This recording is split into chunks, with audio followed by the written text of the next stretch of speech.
Most people over 60 eat fruit every single morning with the quiet belief that it must be good for them. Fruit is natural. Fruit is fresh. The label on the bag says heart healthy. And yet your fasting blood sugar keeps climbing month after month, and you cannot understand why. Here is what almost no one will tell you. Not every fruit is your friend after 60. Some fruits, when eaten the wrong way at the wrong hour of the day, will push your A1C up faster than a slice of white bread. And on the other side, there is a single ordinary fruit costing less than $1 a serving that a meta-analysis of 22 clinical trials published in 2022 found could lower fasting blood glucose by nearly 18 milligrams per deciliter. The truth is this. After 60, your liver and your muscle cells do not respond to insulin the way they did at 30.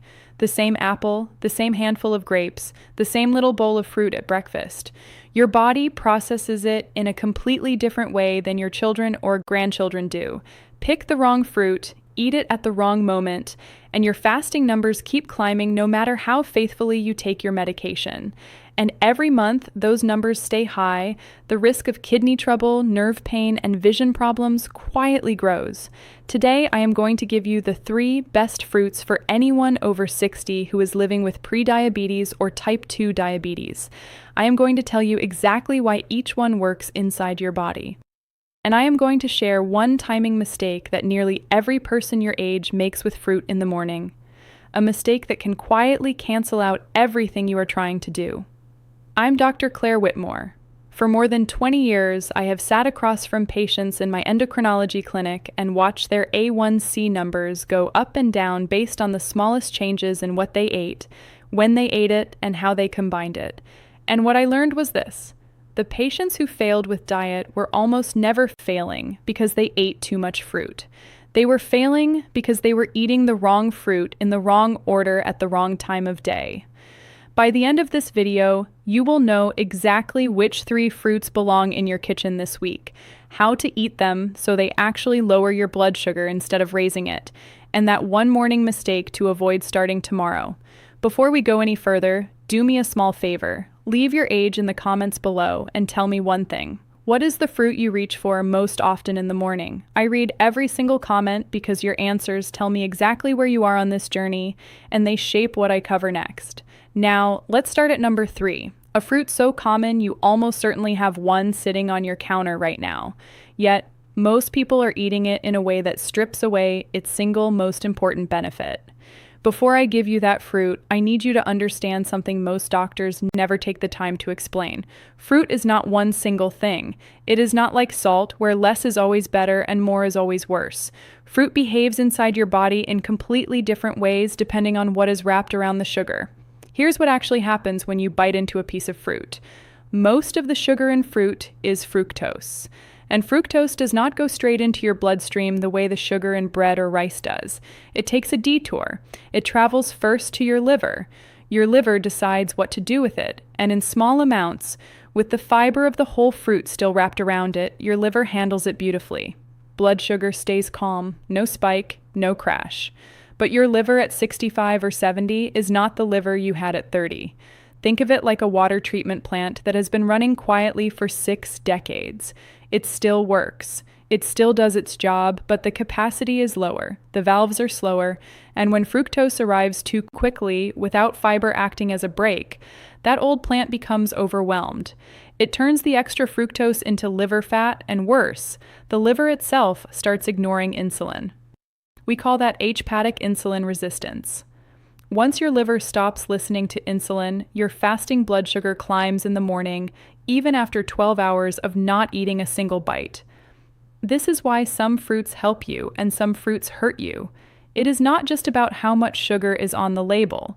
It is about 3 things working together. First, the soluble fiber inside the fruit. Second, the polyphenols and pigments it carries.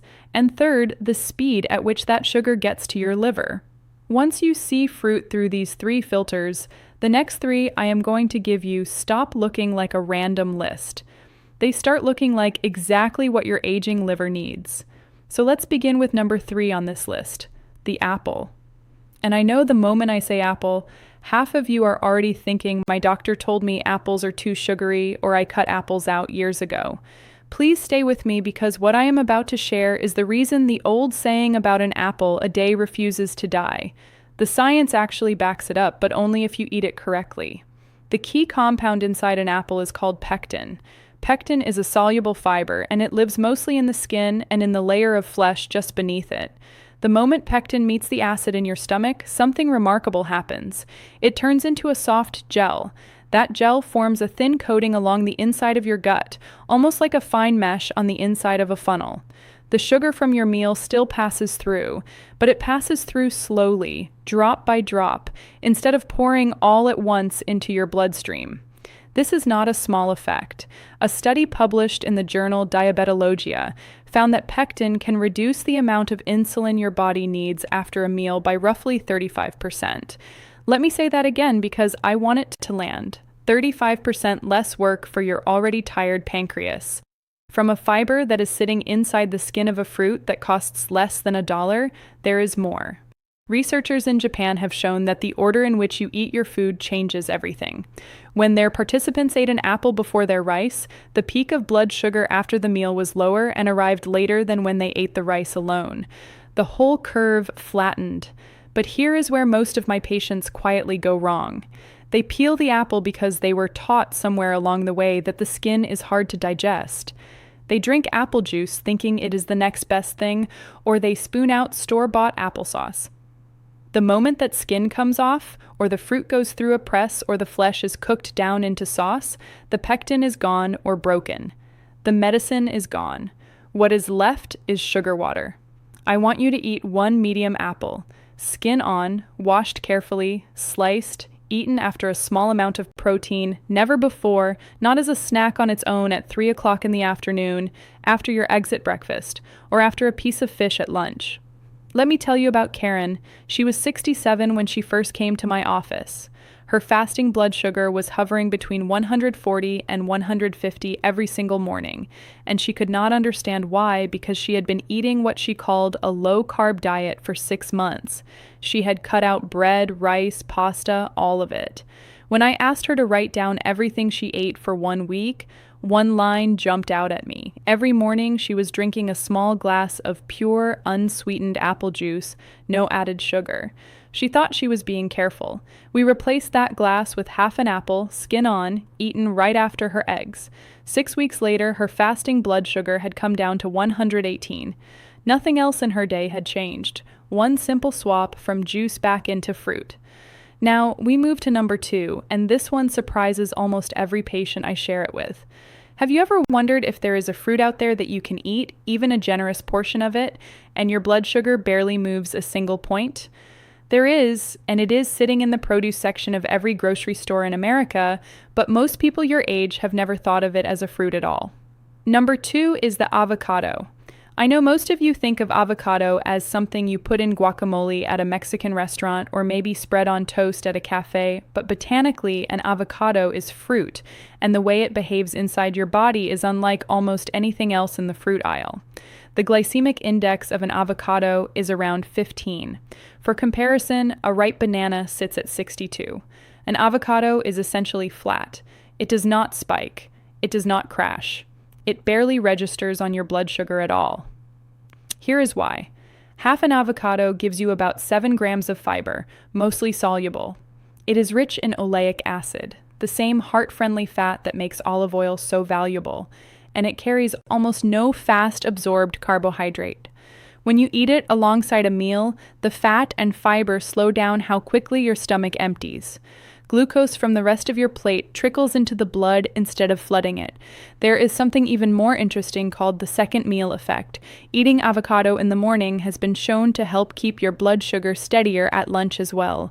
It is as if the avocado is still working for you 4 or 5 hours later. A study published in Nutrients in 2019 looking at over 7,000 adults found that people who ate avocado regularly had measurably lower insulin resistance than people who did not, even after the researchers adjusted for age and weight. Another trial in the Journal of Nutrition showed that adding half an avocado to lunch reduced the urge to snack between meals by about 26%. For someone over 60, trying to keep A1C in check Cutting out the afternoon nibbling is one of the most powerful things you can do.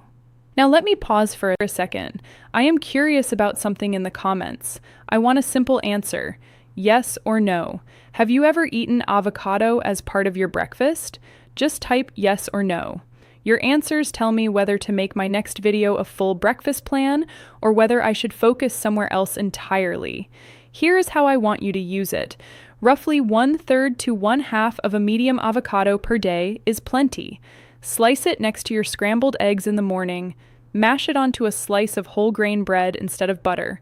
Cube it into a lunchtime salad with grilled chicken and olive oil.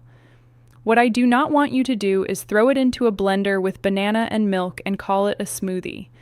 The moment you blend it with sweet fruit, you turn a good choice into something that behaves like liquid sugar. And now we arrive at number 1. If I were forced to keep only one single fruit on the shelf for every patient over 60 living with type 2 diabetes, this would be the one I would choose without hesitation.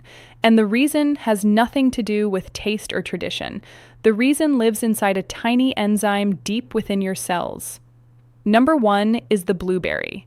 The compound that does the work in a blueberry is called anthocyanin. Anthocyanin is the deep bluish-purple pigment that gives the berry its color. It is not a vitamin, it is not a mineral, it is a plant pigment with a job. And the job it does inside your body is genuinely remarkable. When anthocyanin enters your bloodstream, it switches on something called AMK. The full name is adenosine monophosphate activated protein kinase. But you do not need to remember that. Just think of as the master switch inside each of your cells. When the switch is off, your cells stay closed. Glucose floats around in your blood, knocking on the door, and the cell does not answer. That is what we call insulin resistance. When that switch flips on, the door opens. Glucose moves out of your blood and into the cell where it gets burned for energy.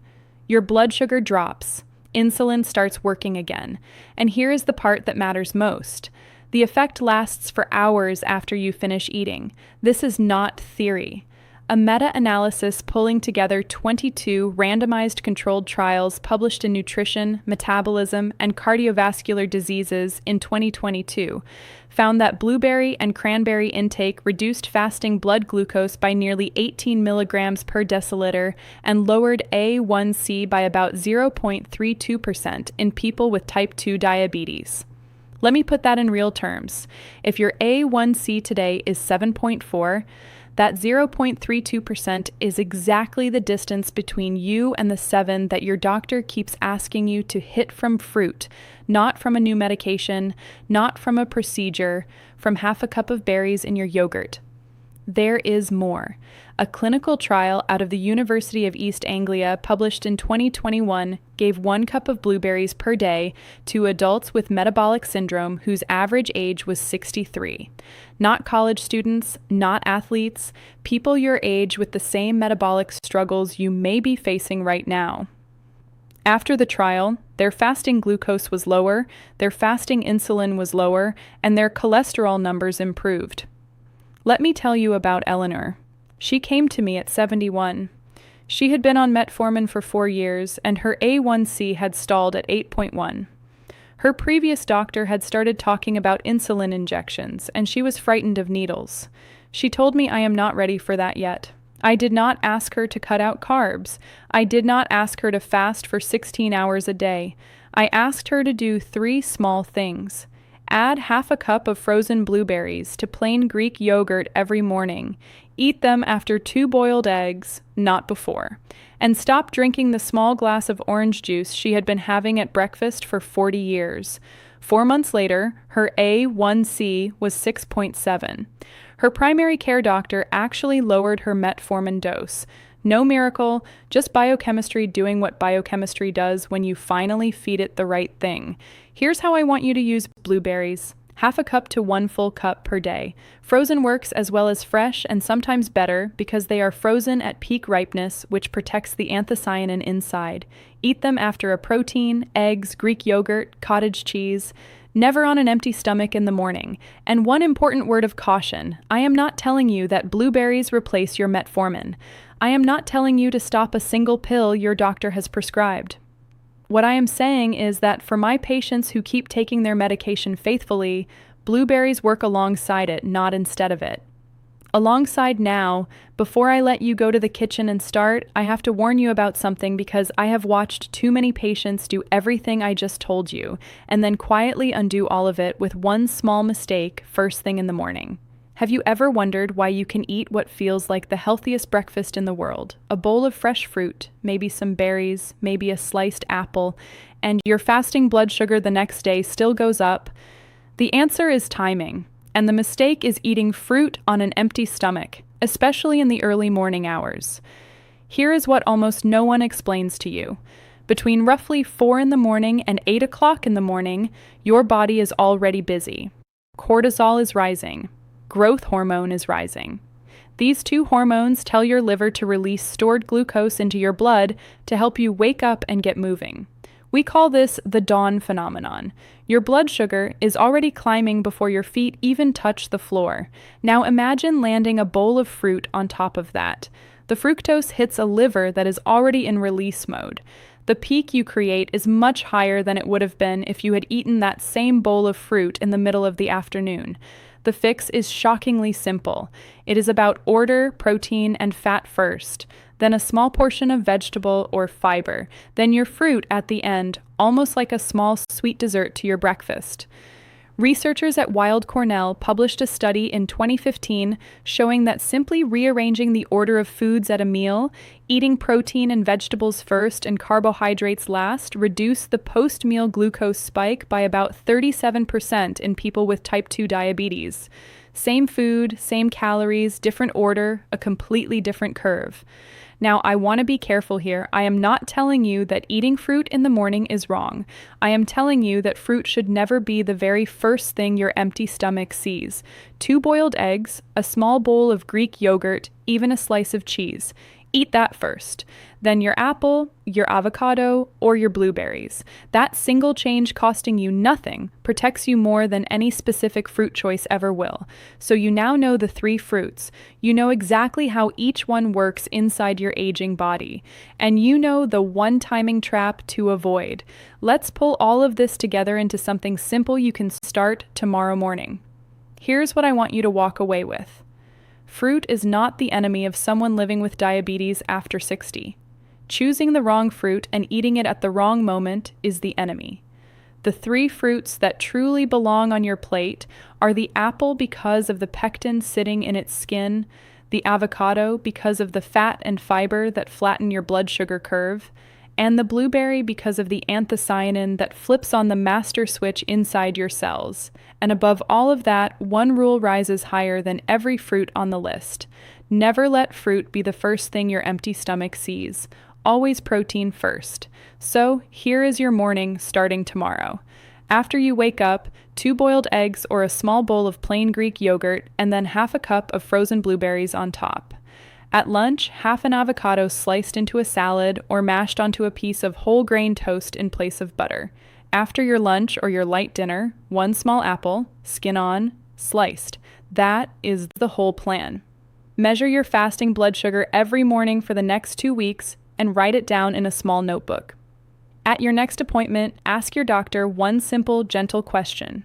Could we schedule an A1C check-in about 3 months so we can see how my new eating pattern is working? Now, I want to hear from you.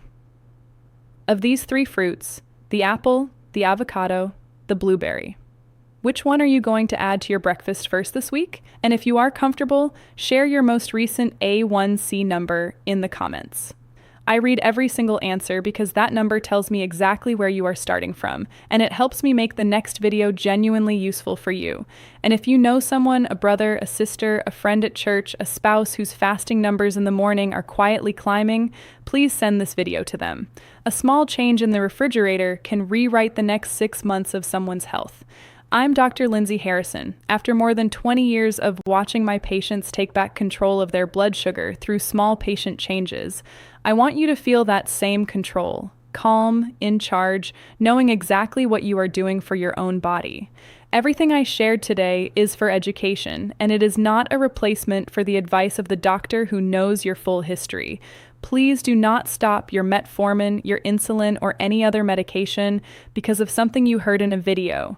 Bring this conversation with you to your next appointment and let your doctor walk through it with you. Wishing you gentler mornings, a kinder liver, and a calmer pancreas.